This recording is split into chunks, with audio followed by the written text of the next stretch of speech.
তো মানে এবারে তো একদমই অন্যরকম, মানে ফার্স্ট টাইম এত ডিফারেন্ট একটা এক্সপেরিয়েন্স, খুবই ভালো লাগছে। মানে কি ফোন অনবরত আসতেছে সাবিনার কাছে, ফোন আসছে, টেক্সট আসছে এবং ফেসবুকে ট্যাগ করছে, সো সব মিলিয়ে খুবই খুবই ভালো লাগছে। তো ঈদে কি গিফট দিয়েছেন রাফি ভাইয়া বা শাহিনা শাফি ভাইয়াকে? না, ওনারা তো গিফট দেননি। আমরা তো গিফট পেয়েছি। না, অ্যাকচুয়ালি গিফট দিয়েছে, সবথেকে বড় গিফট আসলে তাণ্ডবী। ও প্রশ্ন করছে তুমি আমাদের গিফট দিছো কিনা। না, ও প্রশ্ন করছে যে তোমরা আমাকে গিফট না না না, আমার তো এরকমই ছিল যে ওনাদের কিছু তুমি gift করছো কিনা? আপনাকে এত ভালো একটা সিনেমা হ্যাঁ, ও তো গিফট করেছে। আমি তো একটা ভালো গিফট পেয়েছি, কিন্তু আমি তো gift She has gifted herself to the nation. আপু ফ্যামিলি নিয়ে কি সিনেমা দেখা হচ্ছে? না, টিকিট পাচ্ছি না তো, ও টিকিট পাচ্ছি না, কি করবো? কেউ দেখে সবাই ফোন দিচ্ছে যে টিকিট পাচ্ছি না, কি করবো, টিকিটের ব্যবস্থা করে দাও, কিন্তু টিকিট পাচ্ছি না। রাফি ভাইয়া কেন টিকিট দিচ্ছেন না নাকি? সিনেমা টিকিট দেওয়ার ক্ষমতা তো আমাদের নাই এবং টিকিট আমরা নিজেরাই পাচ্ছি না। আমার ফ্যামিলিও সিনেমা দেখতে হয় না এখনো, আমি জানি না প্রতিবার কেন এটাই হয়। তো এটা একটা উল্লাসের খবর, টিকিট পাওয়া যাচ্ছে না। এবং আপনারা জানেন প্রথমে আমাদের শো ছিল 28টা, সেখান থেকে একদিন না যেতে 48টা শুরু হয়ে গেছে, 47টা থেকে আরো 2টা নাকি বাড়িয়েছে। তো তারপরও টিকিট নেই এবং ম্যাক্সিমাম মানুষের সাথে আমি কথা বলছিলাম, তারা বলছিল যে তারা সিনেমা হলে আসছে তাণ্ডব দেখার জন্য, বা তারা খুবই হতাশ কারণ টিকিট নাই, কালকের টিকিটও নাই। তো অনেকে আপসে ফিরে যাচ্ছে, অনেকে অন্য ছবি দেখছে। তো আমি কি বলবো, এটা আসলে একই সাথে আনন্দের এবং একই সাথে দুঃখের। খারাপ লাগে যে সিনেমা দেখতে সে ফিরে যাচ্ছে, তারপরও যে মানুষ বাংলা সিনেমা দেখছে এটা আমার মনে করবে। তো সবাইকে বলবো অগ্রিম টিকিট কেটে সিনেমা হলে আসুন, তাহলে আপনারা তাণ্ডব দেখতে পারেন।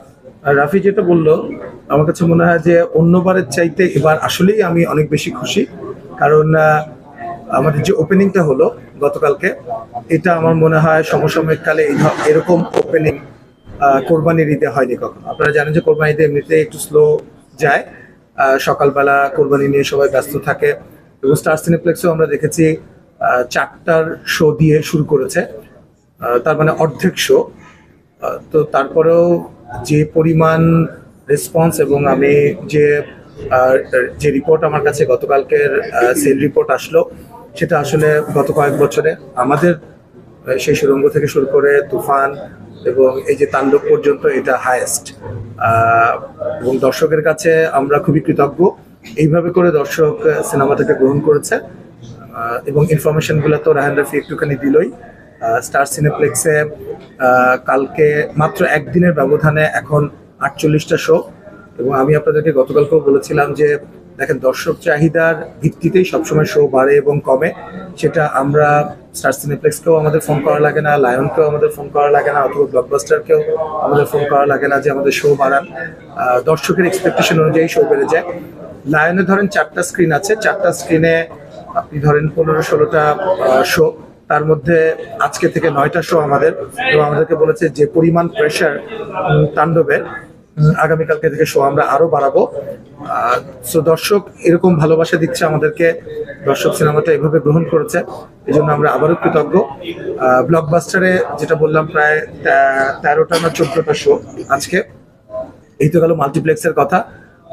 আপনি অন্যান্য যে বড় স্টেশনগুলো আছে, বড় স্টেশনের মধ্যে আপনারা জানেন যে অনেকগুলো সিঙ্গেল স্ক্রিন আছে যেগুলোতে ফিক্সডে চলে যায়, সেটাও আমাদের হাইয়েস্ট রেন্টাল হয়েছে এবার। আর যে হলগুলো থেকে প্রচুর পরিমাণে আমাদের শেয়ারটা আসে, এরকম 20-22টা স্টেশন আছে। এর মধ্যে আমি যদি মেনশন করতে চাই তাহলে সাভারের সেনা সাভার, যেখানে প্রচুর লোক একসাথে সিনেমা দেখে। এবং কোরবানির ঈদেও সকাল 9:30 থেকে শো শুরু হয়েছে সেখানে, এবং সেখানেও হাউসফুল গেছে। তো আমরা আগেই বলেছি আপনাদেরকে যে পজিশন অপোজিশন সবই 133টা হলে আমাদের তাণ্ডব করছে। সাধারণত সেনা সাভারে যখন যায়, চন্দ্রিমাতে যায় না। তো সেনা সাভারেও চলছে, চন্দ্রিমাতেও চলছে। মধুবন আপনারা জানেন খুবই ভালো একটা